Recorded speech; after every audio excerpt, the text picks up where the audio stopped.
when you're going for power, here's the golden standard. When I'm watching someone do a form, I say to myself, would I want to stand in front of them while they're doing that form? And when I see people doing this, I don't care if I'm standing in front of them because I know it's just going to be a few playful slaps while I knock them out.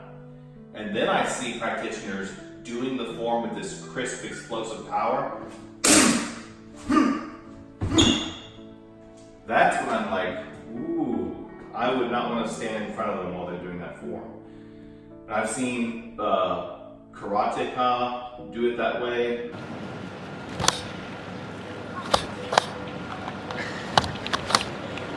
I've seen, even believe it or not, a few Tai Chi people doing those strikes and throwing them very convincingly.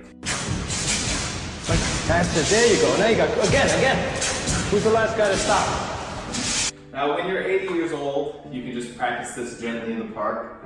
You don't have to be trying to kill someone every time you do the form. Even when you practice now as a young person, you shouldn't necessarily be trying to practice the form that way every single time. As we talked about, there's times to focus on other things, like alignment or softly transitioning. But as you do the form yourself, especially once you get better and better at remembering it, you have to ask yourself, would this hurt someone if they were standing right there? So, the very first move, here, that's not going to do anything.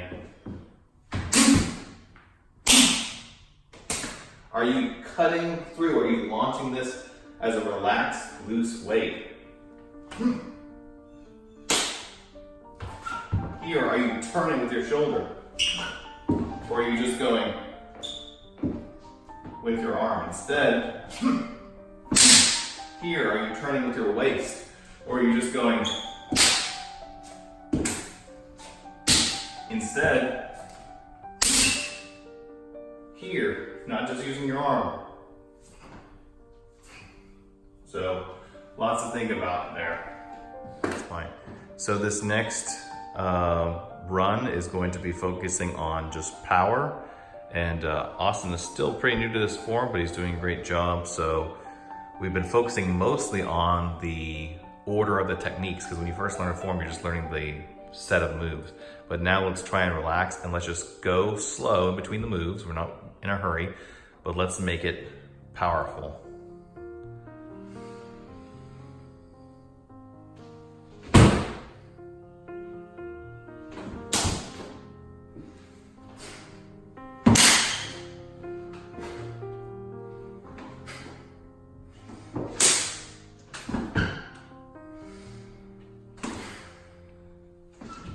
Here we go again, 18 elders, but a different mode of practice.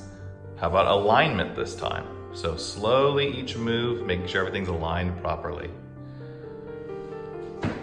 All right, so this should be right in front of him, as if he was actually engaging someone. Next move. This is right in front of him, here, or catching someone's shoulder.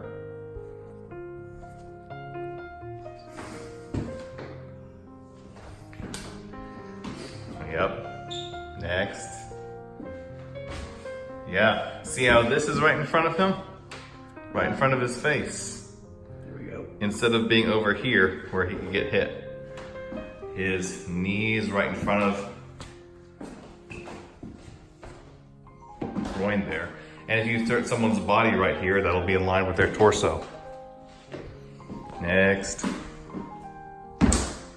Yep. This is right here in front of him, and that way now his bung da is set up. And his bung da is aligned. That hand is right in front of him to punch forward if need be. By the way, his front leg is protecting his groin. So alignment is for the stance and feet too. If I do a groin kick right now, it's gonna get scraped into oblivion. If he does it incorrectly and spreads his feet way farther or wider, yeah, even more. Yeah, so now if he's square on with someone,